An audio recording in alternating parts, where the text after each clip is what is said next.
ಹೆಣ್ಮಕ್ಳು ಎಷ್ಟು ಕಠಿಣವಾಗಿದ್ರೆ ಅಷ್ಟು ಒಳ್ಳೆಯದು. ಒಳ್ಳೆ ಬಟ್ಟೆ ಹಾಕಿಕೊಂಡು ಬಣ್ಣದ ಮಾತುಗಳಾಡಿದ ಎಂದು ಅವನ ಬಲೆಗೆ ಬಿದ್ರೆ ಇನ್ನಿಲ್ಲ, ಜೀವನವೇ ಹಾಳು ಮಾಡಿಕೊಳ್ಳುವುದು ಖಚಿತ. ಇಂತಹ ಎಚ್ಚರಿಕೆ ಸಂದೇಶಗಳು ದಿನನಿತ್ಯ ನಿಮ್ಮ ಬಳಿ ಸುಳಿದಾಡ್ತಿದ್ರು.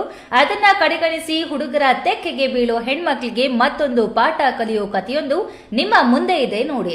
ಶಿಡ್ಲಘಟ್ಟ ತಾಲೂಕಿನ ಜಂಗಮಕೋಟೆ ಹೋಬಳಿ ವಿವಾಹಿತ ಮಹಿಳೆ ಲಕ್ಷ್ಮಿ ಎಂಬಾಕೆ ಕೋರ್ಟ್ ಕೇಸಿನ ವಿಚಾರಕ್ಕೆ ಬೆಂಗಳೂರಿಗೆ ಹೋಗಿ ಬರ್ತಿದ್ಲಂತೆ. ಬೆಂಗಳೂರಿನ ಕೆಂಗೇರಿಯಲ್ಲಿ ಚಿಕ್ಕಮ್ಮನ ಮನೆಗೆ ಹೋಗಿದ್ದಾಗ ಪರಿಚಯವಾದ ಮಂಡ್ಯ ಜಿಲ್ಲೆಯ ಕುಡುಗಬಾಳು ರಮೇಶ್ ಈಕೆಯ ಅಂದ ಚಂದ ನೋಡಿ ಮೊಬೈಲ್ ನಂಬರ್ ತೆಗೆದುಕೊಂಡು ಆಗಾಗ ಕರೆ ಮಾಡುವುದು, ಮಾತನಾಡುವುದು, ಮೆಸೇಜ್ ಮಾಡೋದು, ಚಾಟಿಂಗ್ ಪಾಟಿಂಗ್ ಮಾಡಿಕೊಂಡು ಹೇಗೋ ತನ್ನ ಬಲೆಗೆ ಬೀಳಿಸಿಕೊಂಡಿದ್ದಾನೆ. ಹೀಗೆ ಬೆಂಗಳೂರಿಗೆ ಹೋಗ್ತಾ ಬರ್ತಾ ಕದ್ದು ಮುಚ್ಚಿ ಆಟ ಆಡಿದ ಈಕೆಯನ್ನ ಒಂದು ದಿನ ತನ್ನ ಮನೆಗೆ ಕರೆದೊಯ್ದು ಕಂಠ ಪೂರ್ತಿ ಕುಡಿಸಿ ಜ್ಯೂಸ್ನಲ್ಲಿ ಮತ್ತು ಬರೋ ಮಾತ್ರೆ ಹಾಕಿಕೊಟ್ಟು ಲೈಂಗಿಕ ದೌರ್ಜನ್ಯ ಎಸಗಿ ಮಹಿಳೆ ಬೆತ್ತಲೆ ವಿಡಿಯೋ ಚಿತ್ರೀಕರಣ ಮಾಡಿಕೊಂಡು ಬ್ಲಾಕ್ ಮೇಲ್ ಮಾಡಲು ಶುರುವಿಟ್ಟುಕೊಂಡನಂತೆ. ಬೆತ್ತಲೆ ವಿಡಿಯೋ ಇಟ್ಕೊಂಡು ಪದೇ ಪದೇ ಮಂಚಕ್ಕೆ ಕರೆಯುತ್ತಿದ್ದಂತೆ. ಈ ವಿಷಯ ಯಾರಿಗಾದ್ರೂ ಹೇಳಿದ್ರೆ ಈ ವಿಡಿಯೋ ಸೋಷಿಯಲ್ ಮೀಡಿಯಾದಲ್ಲಿ ಹಾಕಿ ನಿನ್ನ ಆಟ ಪ್ರಪಂಚಕ್ಕೆ ತಿಳಿಯೋ ಹಾಗೆ ಮಾಡ್ತೀನಿ ಅಂತ ಬೆದರಿಕೆ ಹಾಕಿದ್ನಂತೆ. ಹಾಗಾಗಿ ಕಳೆದ 1.5 ವರ್ಷದಿಂದ ಲೈಂಗಿಕ ದೌರ್ಜನ್ಯ ಮಾಡಿದ ರಮೇಶ್ ಕೊನೆಗೆ ತನ್ನ ಬಳಿ ಇದ್ದ ಚಿನ್ನಾಭರಣ, ಹಣಕಾಸು ಎಲ್ಲವನ್ನೂ ದೋಚಿಬಿಟ್ನಂತೆ. ಅವನ ಬೆದರಿಕೆಗೆ ಭಯಪಟ್ಟ ಆಕೆ ತನ್ನ ಗಂಡನಿಗೂ ಈ ವಿಷಯ ಹೇಳದೆ ಬಚ್ಚಿಟ್ಟಿದ್ಲಂತೆ. ಇತ್ತೀಚೆಗೆ ಮೆಜೆಸ್ಟಿಕ್ನಲ್ಲಿ ಲಕ್ಷಾಂತರ ರೂಪಾಯಿ ಮೌಲ್ಯದ ಚಿನ್ನ ಆಭರಣ ಕಿತ್ತುಕೊಂಡು ಎಸ್ಕೇಪ್ ಆಗಿದ್ನಂತೆ. ಆವಾಗಿನಿಂದ ಮೈ ಮೇಲೆ ಒಡವೆ ಇಲ್ಲದೆ ಓಡಾಡ್ತಿದ್ಲಂತೆ.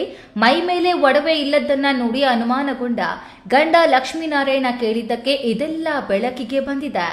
ಈಗ ತನ್ನ ಗಂಡನೊಂದಿಗೆ ಬಂದು ಶಿಡ್ಲಘಟ್ಟ ಗ್ರಾಮಾಂತರ ಪೊಲೀಸ್ ಠಾಣೆಯಲ್ಲಿ ದೂರು ಸಲ್ಲಿಸಿರುವುದಾಗಿ ಆಕೆಯೇ ಹೇಳಿಕೊಂಡಿದ್ದಾಳೆ. ಹಿಂಗೆ ಕೋರ್ಟ್ ವಿಚಾರವಾಗಿ ನಾನು ಬೆಂಗಳೂರು ಕೇಸ್ ಹಾಕಿರ್ತೀನಿ.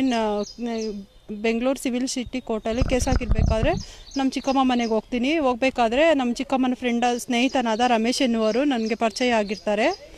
ಪರಿಚಯ ಆಗಿ ಹಿಂಗೆ ನನ್ನ ಕಾಫಿ ಕುಡಿಯೋಣ ಬಾ ಅಂತೇಳಿ ಅವರ ಮನೆಯಾದ ಮಹದೇಶ್ವರ ನಗರಕ್ಕೆ ಕರ್ಕೊಂಡು ಹೋಗ್ಬಿಟ್ಟು ಅದರಲ್ಲಿ ಜ್ಯೂಸ್ ಕೊಟ್ಬಿಟ್ಟು ಜ್ಯೂಸಲ್ಲಿ ಮತ್ತೊಬ್ಬರು ಔಷಧಿ ಕೊಟ್ಬಿಟ್ಟು ನನಗೇನಾಗುತ್ತೆ ಗೊತ್ತಿಲ್ಲ, ಪ್ರಜ್ಞೆ ತಪ್ಪಿ ಬಿದ್ದೋಗ್ತೀನಿ. ಆ ಪ್ರಜ್ಞೆ ತಪ್ಪಿ ಆದಾಗ ನನಗೆ ಅಂದರೆ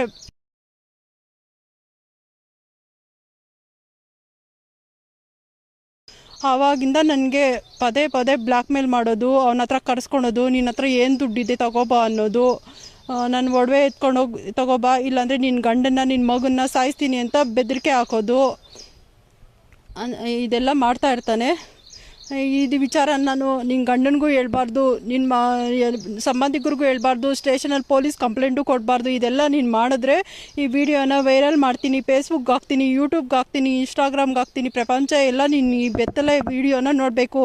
ಆವಾಗ ನೀನು ಬದುಕಿರಬಾರ್ದು, ಸಾಯಲೂಬಾರ್ದು ಅಂಥ ಪರಿಸ್ಥಿತಿ ತಂದಿಟ್ಬಿಡ್ತೀನಿ ನಿನಗೆ ಅಂತ ತುಂಬ ಬೆದರಿಸಿ ಮಾಡ್ತಾನೆ ಇರ್ತಾನೆ ಸರ್. ಸುಮಾರು ಇದೆಲ್ಲ 1 ವರ್ಷದಿಂದ ನಡೀತಾನೆ ಇರುತ್ತೆ ಸರ್.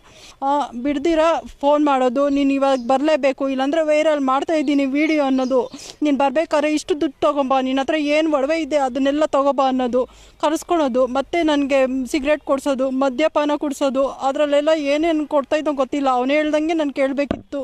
ಆ ಪರಿಸ್ಥಿತಿಯಲ್ಲಿ ನನಗೇನು ಮಾಡೋಕ್ಕಾಗಿಲ್ಲ ಸರ್. ಮಂಡ್ಯ ಮೂಲದ ರಮೇಶ್ ಮೊದಲು ಆಂಬ್ಯುಲೆನ್ಸ್ ಡ್ರೈವರ್ ಎಂದು ಹೇಳಿಕೊಂಡು ಪರಿಚಯವಾಗಿದ್ದು ಇನೋವಾ ಕಾರಿನ ಮಾಲೀಕನಾಗಿ ಬಾಡಿಗೆಗೆ ಬಿಟ್ಟಿದ್ದ.